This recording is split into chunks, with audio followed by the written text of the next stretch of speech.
I am your father.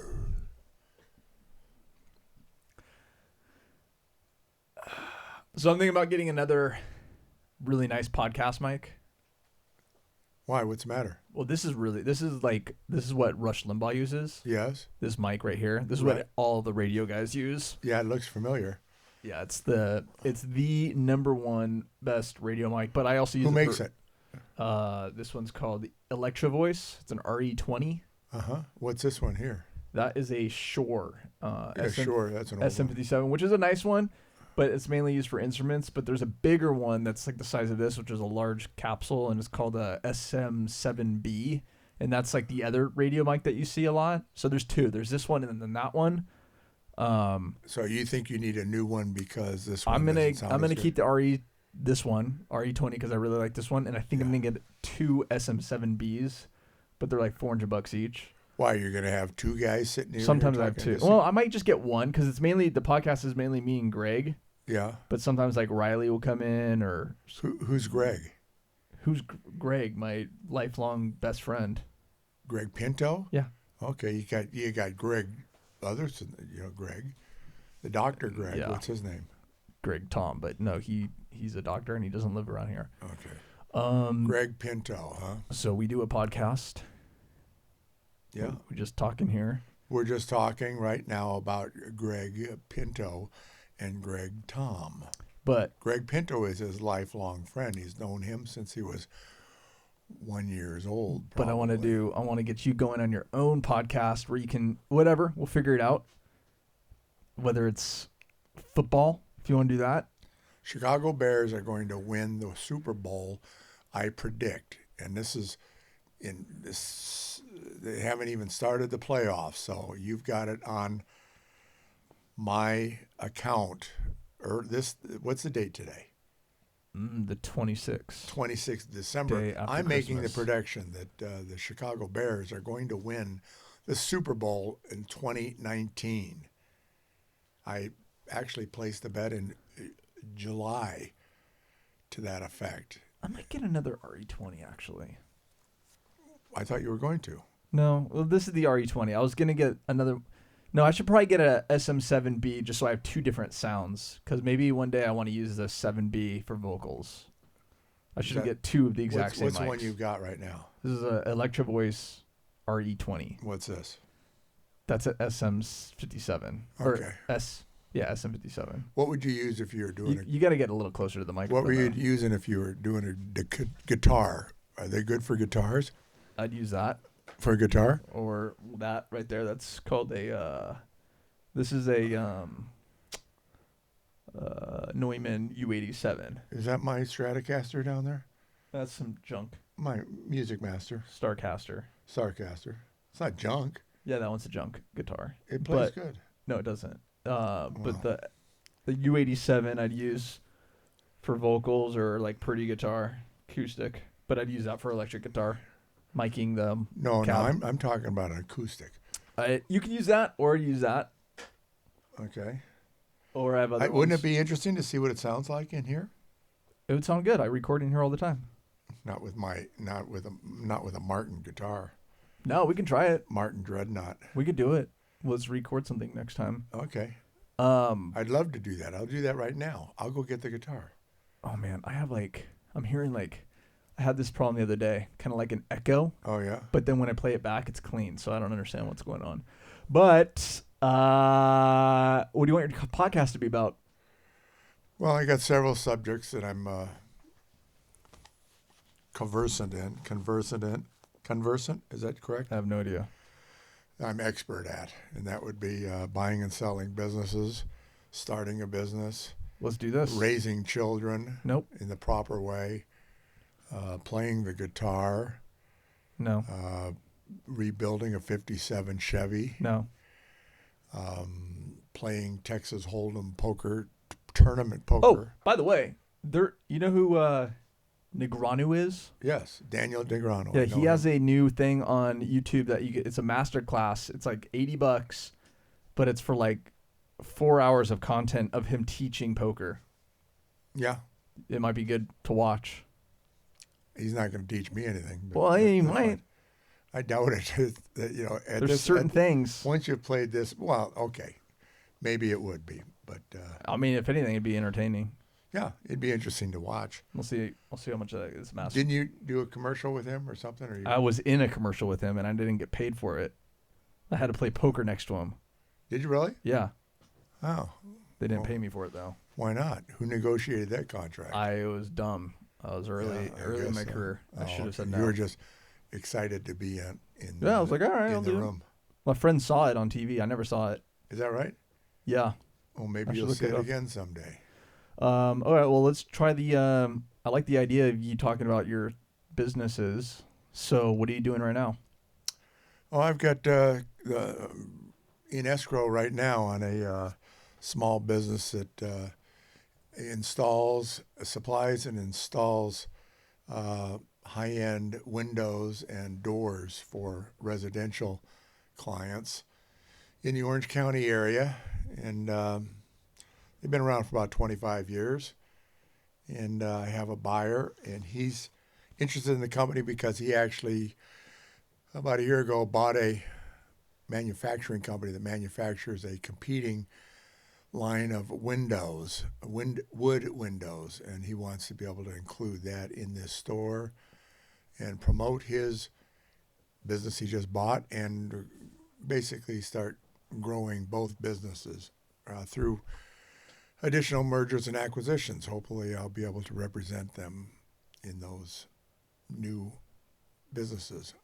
First, we got to close escrow on this. Hopefully, it'll close in the next day or next week. Well, how'd you find the buyer? The buyer came to the agency that I work for. One of my co-brokers in my agency had him as a client and actually sold him this window company, and talked to him about it and told him that I have this listing of the window and door company that sells and distributes windows and doors in Orange County. He wanted to have a presence in this area. So that's how I found that broker, that client. Okay. And for people who want to buy a business, what's the process? Well, first they got to decide what kind of a business do they want. They want one that's going to require their involvement on a day-to-day basis, or they just want to be an investor in it and have professional managers run the business. They got to figure out a level of investment they want to do. What kind of price range are they looking for? What size of a company? How much sales do they want the company to have? What kind of income stream do they want to receive from that business? And then if they've got specific industries they're interested in, whether it be manufacturing or sales or education, any type of business, hopefully it's been something that they've got some area of expertise in or knowledge in, so that they would be a more successful acquisition for them if they knew how to run it.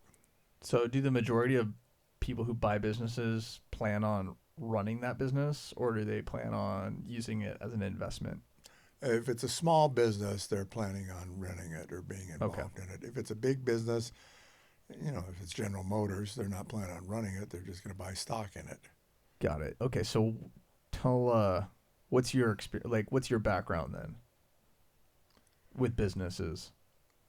Well, I was a paper boy for the Pomona Progress Bulletin, and when I was 12 years old, that was my first business. I made about $30 a month on that. Did my own collecting Every morning? every single morning. You get up at what, 4 a.m? No. It was an afternoon paper. Only had to get up in the morning for Sunday morning. That went out. Otherwise, it was only in the morning, on Sunday morning. Only on Sundays. Oh, I thought it was every day. Yeah, the afternoon paper. Afternoon paper. I didn't even know they had that. Afternoon papers? Yeah, I mean we don't have that nowadays. No, yeah. Everybody in the all my buddies had paper routes, and typically it was your own neighborhood. ride your bicycle, and had probably about 80 to 100 40 or 50 homes. You had to memorize where they were at, and some people wanted the papers on the porch. Somebody, little old ladies, they want you to porch it. So you'd actually have to get off the Like bike. you're talking to the mic. Have to get off your bike and get up and put it on the porch, unless you were a good thrower. So you would try and throw it into the porch, and if you missed the bush, you have to get off your bike and go get it. Rain or shine, you're out there. If it's raining, that was not a good day because you had to put Wet paper. every newspaper. No, you put a newspaper in In a plastic bag. Plastic bag. I've seen that. So it took a lot more time to do it. But this is what I would do, after school. Get off. How old were you? Huh? How old were you? 12? Started at 11, 9, 10, 11, What? 12, until 7th grade. So I guess they didn't have child labor laws back then. For some reason, you were an independent contractor. Yeah, but still, Yeah. that's crazy. I don't know if they do that anymore. No, There's no way. good question. And then when I was in high school, I had other jobs where I was a busboy or a dishwasher and those kinds of things. But when I was a senior, I got a job with the LA Times, and that was a bigger deal. That was 500 homes at Driving around in a car. You go over there at 1 o'clock in the morning. Where'd you have to go? Because LA Times is in downtown LA. This was Pomona. So they have like a little hub. Yeah, the substation was in Pomona. Got it. Go down there and load up the car with 500 papers, and it was a big paper. When you threw it, you had to shot put it out over the trunk of the car and try to get it on the front. So you didn't work with like another person that would be sitting in the passenger seat tossing it? No, you did it on your own, and but you'd have to go in the substation and wrap them. Oh my gosh! You put a string around them, so a machine would. How many people or routes or 3 to 4 houses? 3 to 400 in a morning. Yeah. And you did this before school? No, this is at summertime. Saturday night. Okay. Sunday paper. Yeah. Sunday paper. So it was, but it required. I mean, that was a lot of houses to remember. I don't know how I did that with that many. They must houses. give you like. And it was dark. They must give you no like GPS. They probably just give you a neighborhood, and you just go down the. You had to have the addresses. Yeah, because I guess some people didn't pay. So. Of course not. No, you didn't do just everybody. So that is a nightmare. You had to. Yeah, it was. I remember there was one time. Actually, I started using my mom's Volkswagen because it was cheaper for the gas, and it would load up that Volkswagen. I put the whole back seat was out, and the papers were there. And I remember one time, Easter morning, I got in trouble because I was late we were going to a sunrise service in Hollywood or something, and I didn't make it because of this thing. Anyway, so that's I did that for about 6 months, but I had nightmares because sometimes I would wake up and think I forgot to go do my route, Yeah. And you had 100 people calling looking for the paper. So I was happy when, I got out of high school and I stopped doing that. For that you were making, a couple $100 a month or something. And then you went straight to college up in San Luis Obispo from there? No, I went to Europe right after high school. Oh, you took a year off? No, I took a month off and went. Rode a bicycle through all of Northern Europe. And while I was in Europe, my mom got my acceptance from Cal Poly San Luis Obispo. Where else did you apply to? Any other places? All of the Naval Academy, the Air Force Academy, and you applied to the academies? Merchant Marine Academy. Did you get accepted to any of those? Merchant Marine Academy. Really? Yes. And why'd you decide against it? I didn't want to do that. It was just kind of like just because Jim did it, you kind of like. I don't know. I Chico State. A lot of them. Could have been driving boats. Cal Poly seemed to be the. I actually, one of my high school professors went to Cal Poly, and he actually had taken me up there Mm. in my senior year and showed me the place, and I liked it. So Do you have did you get a job when you were up there? I did. I had when I was in high school, I was a tire buster at Sears, and that's where you mount tires. Right. And so I got a letter of recommendation from the Bill Namaho, that was the manager at Sears. He wrote me a letter of recommendation to the one in San Luis Obispo, so I got a job there busting tires as well. And then I also got a job at the Howard Johnson's as a The hotel, it was, bellboy. well, they had a restaurant there too, Where were you doing? Coffee shop. Busboy. a dishwasher, Dishwasher, busboy, okay. that kind of things. That was during college. That was in college. Yeah, in college, I had several jobs. Oh, well, back like concurrent or just Mhm. back to back to No, back. no, concurrent. Did you have to pay for college, or did you get like some sort of scholarship? I got. I was getting $200 or $300 a month from Social Security.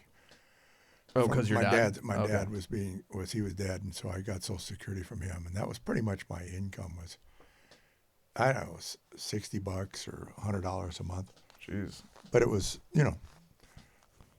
Back in the Stone Age. yeah. And the school was Cal Poly was not that expensive to go to.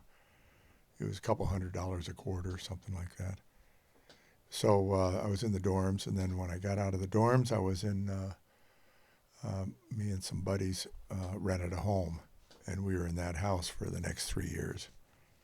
Yeah. Hey, And that was real cheap. That was $30 a month or something. were you and your major was in business? That is correct. Okay. Business administration with a concentration in marketing. So your plan was, you always wanted to be a businessman or business owner. Was that your game plan? I wanted to be my own boss. You just didn't you've had enough shitty jobs where you didn't want to work for anybody the rest of your life, or you just had that drive just to. No, I wanted to be an independent. I want to be Yeah. Be my own boss and make $1 million.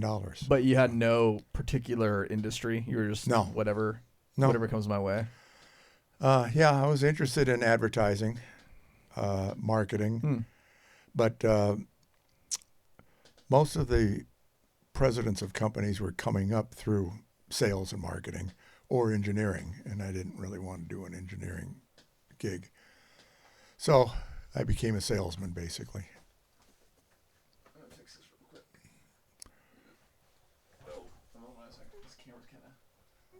How long are these things going for? This has got to be a 30-minute episode, huh? Oh, that podcast my last podcast with the guys was about 1:30. Is that right? And Some of them are. do you go through and edit it or something? No, some are an hour, some are 45. You can do some short ones. You can. Now, where is this being broadcast to? The whole world, or Yeah, you're live right now. am I really? No. No. Okay. This is a practice. Yeah, well, we're just trying to warm up and figure out the. This is an evening with John Sandberg. Yeah, but we're just trying to figure out what the podcast can be about. But we can do something. What's interesting? Yeah. Whatever's interesting, whatever you think, and we could do like I'm filming, so in the end you could do a podcast, YouTube podcast and radio podcast at the same time, basically. It's a podcast that you could watch or listen to, either way. But anyways, outside of that, so you. Why don't we talk about my first guitar? Well, No. we could. That's a different episode. Yeah, whatever. This is just like I said, I'm just testing the technology and see if I could put together something flashy. But after college, then you went to work for what? What was your next move? Well, I actually was looking around for a small business that I could buy or something, and Right away, you wanted to buy something. yeah. Did you have wanted money? to be my own boss, and Did you have money? no. So how was your plan to buy it? Sweat equity, find somebody that wanted a young man to come in and build the business, take it over, and Okay. buy it from him. Buy at it some over point. time. Yeah, buy it over I time. get it. So sweat equity, they Yeah. call that. So, I looked around. I looked at a fiberglass company. They were making small sailboats, different things, and But that didn't happen. You actually you had to get a job, right? Well, my first job was selling insurance, and anybody you can get a job anytime selling So insurance because it nobody wasn't like wants a to. no college degree type of thing. It No, was just, well, no, you didn't have to have a college degree. Right. This was I was selling disability policies for entrepreneurs, people that are in business for themselves that maybe not have that kind of a coverage by their own. And so it was to pay them a salary if they're disabled and couldn't work, and they would pay a monthly fee, for the insurance policy. So I did that for maybe 3 or 4 months, and I didn't really. I sold a couple policies. It was interesting in that I was going door to door talking to business owners, small businesses. You go into a bar, a laundromat, or a tailor shop, and they would take a group of us to a town and put us in a Motel 6, and we'd all canvass the neighborhood. And we were doing it in Salinas, and this was like for. It was September, October, November, and December came around. And December, I went home for Christmas, and I decided I'm not going back. I didn't really like it.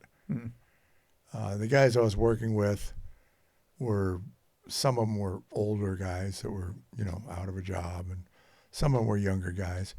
The thing that was good about it is I did get a lot of experience on knocking on a door and asking, is the owner in? yeah, you get your sales chops up. And give them a pitch. And of course, it was a script, Yeah.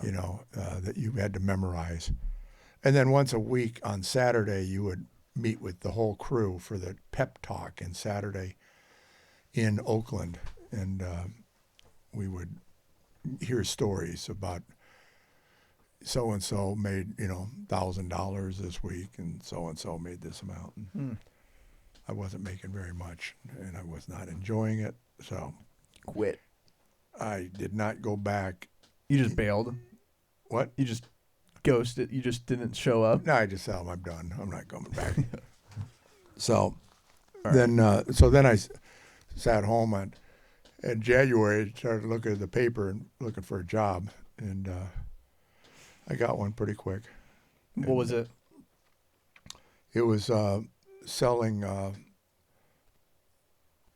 Shopping carts. Was it the shopping cart one? No, Oh. no. This was selling computer software services, data processing services for accounting companies. It was batch processing. This was before people had PCs, personal computers. They would so a CPA would do somebody's books. They would put them into a paper punch tape, and it would be put into a computer, and the computer would spit out the data, and the financial statements would come through the computer. And so they would sign up with this data processing service bureau, which had big, giant B500 computers, mainframes. And they would put punch paper tape into them and spit out the results. And they were doing it as a service, so they were paying a fee for every client. And every time I would sign somebody up, I would get residuals for that, for every time they were, doing their processing. So it was a decent job. And after about 2 or 3 months, one of the son-in-laws of the owner had a branch in Chicago, and they needed me to go out there and help with the sales. And so I went to Chicago and worked there for about 3 months doing that. How old were you there? What's that? When was that? How old were you? Right after out of college. Oh, I had no idea. And then, wow, you could have been in Chicago for a while. No, I didn't want to stay there. So, I said, I'll go there as long as I can come back. So I came back after about 3 months. Did you have to rent a house or an apartment for 3 months? I rented a room from my aunt let me stay in her room. Oh yeah, I So forgot. this was downtown Chicago, so that was kind of cool. Adams Street, 222 Adams Street, Okay. and so I got some experience there. And but I was, you know, it's kind of lonely there. Didn't really know any. I Yeah. met a couple guys. Actually, I did not stay. No, I rented an apartment. I was with Neoma for a week until I rented I shared a room. I had a roommate, Lamplighter Towers in Park Ridge, Illinois. It was very close to Park Ridge, which is where I was born. Right. And I met a couple guys there, and it was kind of interesting. And but I was anxious to get home, so I came back here and found a job. That's when I found the Technobuilt job out of the newspaper, L.A. Times ad, and selling shopping carts. And how long were you doing shopping carts for again? I was there for about a year, maybe a year and a half, and when I had worked at this in high school. I had worked part time at a place called Long and Burley, a machine shop, which turned into Everett Charles. They changed their names, and they started getting into Manufacturing, no, they were doing circuit board. assembly.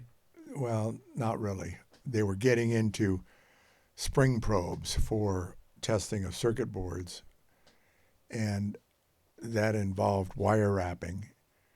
And the owner there bought a small wire wrap shop in Santa Ana, but it needed some sales, and so he knew of me, so he offered me the job to go in there and manage that company. There was about 3 or 4 or 5 employees maybe. And the deal I struck with, I said, I'll leave my other job and take this if I can have the opportunity to buy this from you at some point in time. And so he made that deal. And How long are you working for him when you did that? when I bought it, Yeah. well, Or when you made that deal?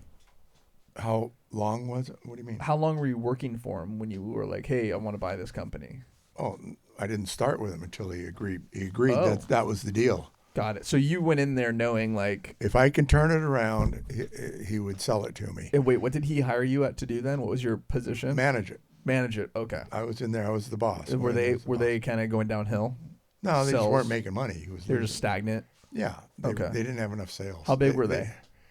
They had about 6 or 7 employees, and they were doing about $10,000 a month in sales, $15,000 a month in sales, About $100,000 a year. maybe. Yeah. Okay. So I went in and immediately started selling and getting more customers, and got it to where it was profitable. And then once it got enough profit, my brother Bob was working at that same company. That was the only job he'd So really he had. he worked there before you. He'd been working there for 5 or 10 years. So you found that because of him. Yeah. Got it. Well, the fella that I knew was the owner of that company, and Bob had worked for him for many years. Okay. So you just ran in the same circles, kind of, or you? No, he you just knew of me Okay. because I'd worked there as a grunt Oh. before. Okay. So, and Bob was very unhappy. He wanted out because Everett was a real hard taskmaster, and What was Bob doing? he was managing a division. Okay, so he was kind of what you also ended up doing, but a different division. At the time when I bought it, I managed one division. Bob managed another division, and a third division was managed by someone else. Okay. So and we were all made presidents at some point in time. So we were all 3 presidents. And by the time I got to be president, then Bob said he would be interested in buying EMS with me. That was the name of the division I owned. So, Wait, so by divisions, you mean like your division was manufacturing? no, mine was the wire wrapping. Wire. Oh, okay. But it was all the same company. It's just different. There was a division of Partitions. wire wrapping, there was a machine shop division, and there was a computer peripherals division. Okay. They were the ones making the spring probes. And you just wanted to buy one division of it? Just the one I was running, yeah. And when you did that, that means that he can't open up another one. No, I bought the exclusive rights of that Got company. it. Okay. And so Bob and I, Everett gave us a price and said, "Okay, here's what I want for it," and so we made a deal. But we couldn't afford both Bob and I there, so Bob didn't actually join me for about 6 more months. I continued to run it by myself, and then built it up to where it would be enough so Bob could resign his position over there and join me, and we were partners at EMS. So did Bob, when you did that, did he pitch in? Yeah, we both put up half the money. Okay, but he still worked for Everett Until we bought it. until it was fully paid for. No, we didn't fully pay it. It took a year to pay it off. Oh, yeah, but I'm saying he didn't work there until after you paid it off. No, he came over and worked with me before we were finished paying it off. Oh, okay. So then we bought the company with the idea that we would add other things. It was only doing wire wrapping then. I added circuit board assembly and cable harnesses and box builds. And how did you know to add those things or get the experience to do it or whatever? How did you know that's what you wanted to do? Well, because I'm just by walking around and seeing what was I had these customers, and what do these customers also buy?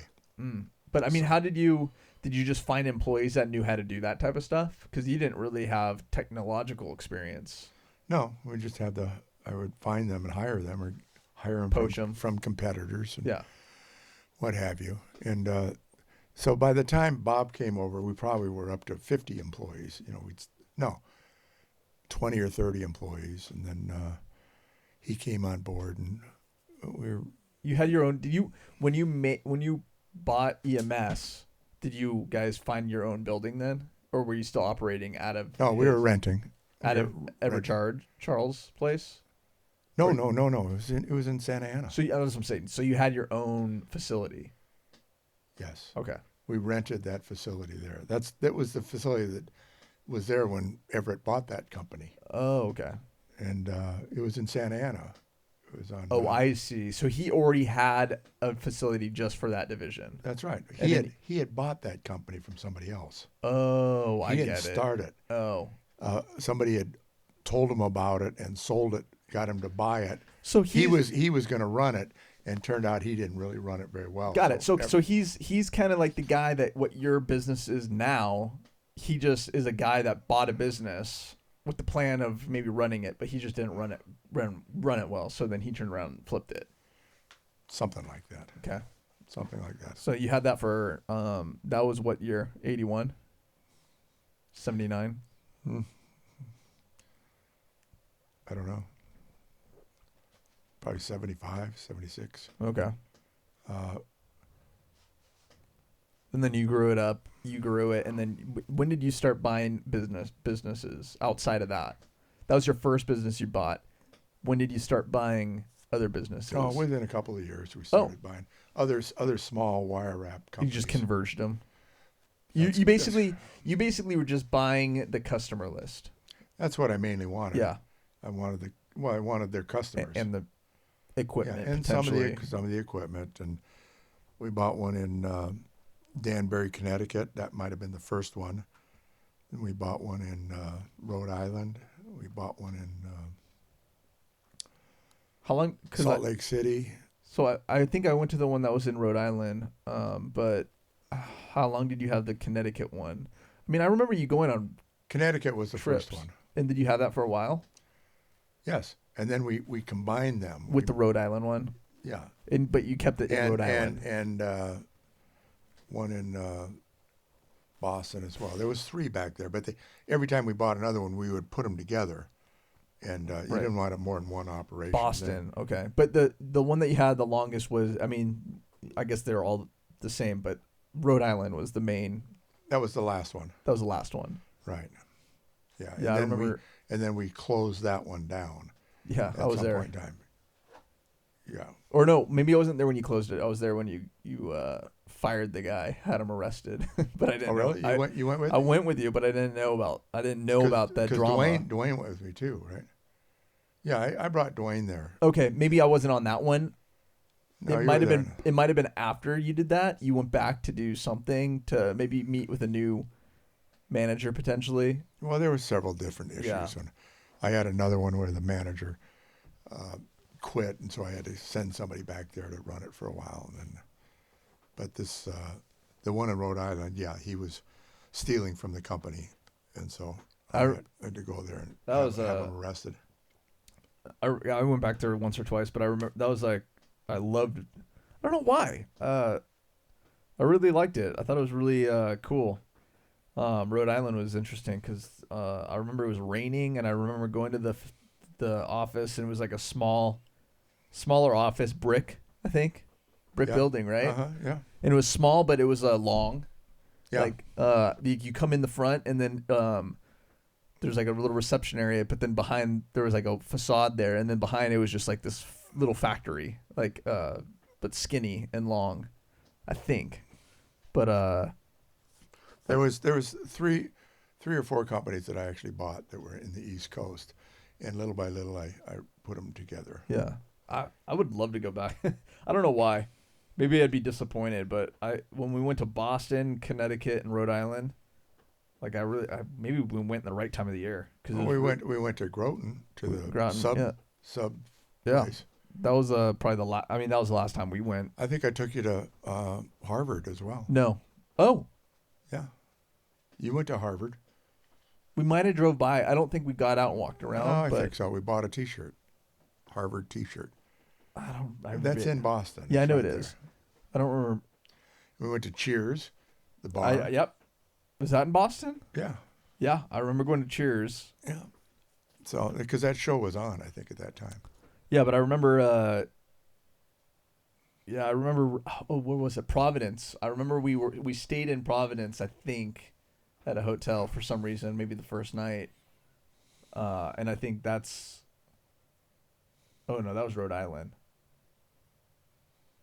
I don't know. I liked Rhode Island a lot. Yeah, well, But- it's a nice area back there, but- but it's a little harsh in the winter. Yeah, I didn't go back there very often. No, I I went think- back there once or twice. I a think year. honestly, I think the time of the year that we went was I think we went in the fall, like Yeah. October when it's like the best because Yeah. like the weather's really nice. Yeah, the it's leaves very are, nice The leaves are falling, but yeah, because everything I've heard is the winter sucks and then the summer is just ridiculous. You don't want to be there during the summer. Yeah, it's But off track there. But so you bought those businesses, you ended up closing those down, and then several maquiladoras, Mexican yeah. businesses. We weren't. The reason we closed them down is we moved the customers basically to we're doing them all out of Santa Ana, Yeah. so it wasn't necessary. Were they doing wire wrap over there? wire wrap and circuit board assembly Yeah. So yeah, I guess there and was cable harnesses? really no point to having them operate out there. No. The best thing is to do it centralized in the Yeah. same place, Yeah. because the customers were all over the country. So anyway. that was just like, oh, good deal. Like this company's selling and they're doing similar thing to us. So yeah, let's buy your customer list. But then you probably just kept it running back there because there was people there and stuff. But yeah. eventually just weed. Yeah. So you had it for a while then. 15 years? What? Rhode Island? No. Rhode Island was 2-3 years, 4 years It maybe. wasn't that long. None of those were a very long period. The whole life of the companies with my involvement, I think, was 33 years or something like that. So Okay. But and then you I mean, the company's still there, but I sold you it sold that, after 30 years. and then now you're helping other people do what you have tons of experience doing, which is buying. Yes, that's what What I'm you're trying selling, to- because you went and you got your real estate license, and now you are basically you're good at buying and selling businesses. So that's what Yeah, you're. and the license, the real estate salesman's license is the same as you use for business brokers. So it's the same license, same tests. So that's your next move is broker. Hopefully, I mean that's probably the next. Maybe I work under a broker right now. Yeah. I have to be under a broker in order to actually do the deals. And so eventually, probably I'll have my own broker's license. I'm not real interested in having people working for me, though. So Yeah. I've had hundreds of employees in the past, and it's Probably the biggest drawback of having your own business, or biggest stress factor, is trying to make payroll week after week. Yeah, no, I could like being independent, working for yourself. I think that's the best way to go. I mean, that's what I like doing. No, it is. But if you add in the factor of having to make a payroll every week, that's how you get heart attacks. Yeah, I think just yeah, I don't like dealing with paper, any business stuff, paperwork or filing anything like that. I wouldn't want to. No, that's not a problem. I didn't do that. I had Well, an office people doing you that. still have to hire people to do that. No, that's not the problem. It's just the responsibility. Yeah. You got if you got 100 employees, you got 100 families out there waiting for their paycheck. Right. We never missed a paycheck, never missed a payroll in 33 years. Yeah. Came close a lot of times. I had to use a lot of my own money to make the payrolls, but I was not gonna. I always felt that was an obligation I had to honor. It was Now- my responsibility. Is that because just customers weren't paying, or you just weren't getting the sales? No, just cash flow sometimes. Yeah. Like Yeah. 90-day. Somebody didn't pay in time, or we simply were losing money that month. Yeah. We didn't make money every month, Yeah. It's a crapshoot I every think month. when I was there, it was like something ridiculous because I was calling. I was trying to do some collecting, and there was people that, you did business with who were on like a 90, sometimes 100, like past 90-day Yeah, pay period. Which yeah, is the crazy. terms are net 30. They're supposed to pay in 30 days. Okay, but some were past 90. I remember. I was Yeah, like, "What that's is going on?" And these people are just like, "Oh, it's coming." I don't know. Yeah, I guess we didn't have a lot of bad debt. It wasn't too much of that problem. that's what I don't like in my business. Like, well, because I'm independent, but like sometimes I'm sure there's times where I haven't gotten a paycheck because I hate having to like think about like, oh, who paid, who didn't pay, and then like I'm dealing with that right now. I got to call this company like, where's my money? It's been a month. I haven't been paid yet. So, anyways, But the other thing, the way that you manage the cash flow is you borrow money on the receivables. You have a line of credit. So if you ship an invoice that's $1,000 to a company, once you've shipped that invoice, the bank will loan you, 70% of that $1,000. okay. Otherwise, if you didn't have that accounts receivable line, They- it wouldn't be manageable. So if they lend you 70% of that 1,000, does that mean you have to give them the full 1,000? The bank? yes, of course. Oh, okay, so You owe them $1,000. but they're only giving you 70% of the 1,000. So they're only giving No. I'm sorry. You owe them the amount that you borrow. They're only They gonna give you a certain amount of time. They're like, you got this money for 30 Yeah. days. After that, then you owe us money. That's right, and you pay them, 5-6% annually, an annual 5%. Right. That's how they make their money. But it's the key way to if you're growing a company, the cash flow becomes more and more, demanding because you're going, last month you did 100,000, this month you're doing 200,000. You got to fund those receivables. Yeah. And Hey, you know that's what? the bank. I think a cool podcast idea or video idea would be straight up like a business, like starting a business or how to run a business podcast. Because I'm sure there's like a lot of people like Haley who are just starting out Oh, sure. and they're like, they don't know what they're doing. They're like, okay, what do I need to do? So you do a video like how to start a corporation. What is the best corporation? Yeah, sure. To start whatever. And you can have a whole series of videos on that. And I think that would get some views. No, I think so too because, like the thing of the different kinds of businesses, like the kind of businesses I'm talking about are manufacturing businesses. Yeah, there's a lot more to it than a salon, because here you're not only have employees and you got the payroll, but you're buying materials. So then you got a bunch Right. of vendors that you're buying these materials. Yep. Well, you got to inspect those materials. If the materials come in and they're no good, you're on the hook for those. Mm-hmm. And you're buying materials, you're bringing them in, and you're putting them together with other materials, and the whole system has to be working when you ship it. If you ship it and it's not working, well, which component is the fault of that? Yeah. We had big issues in some of those, but that's all. You're doing that you're putting the whole package together. You're assembling the whole package, and that's why they're hiring us to do their project. Well, side note, when Grandma started her little Consignment shop. consignment shop, Yep. did you help with that, or did she kind of already know how to do that type of stuff? Well, she had been to many of them like that. Uh-huh. Her and Neoma used to go to consignment shops all the time. Not a lot to it. It's basically Someone brings their stuff. people bring in their stuff, and she sells it and gives them a percentage of it. Maybe they get 50%. Right. But she was a business person. She was an executive secretary, and she knew how to do. Oh, She knew to do accounting, bookkeeping. right.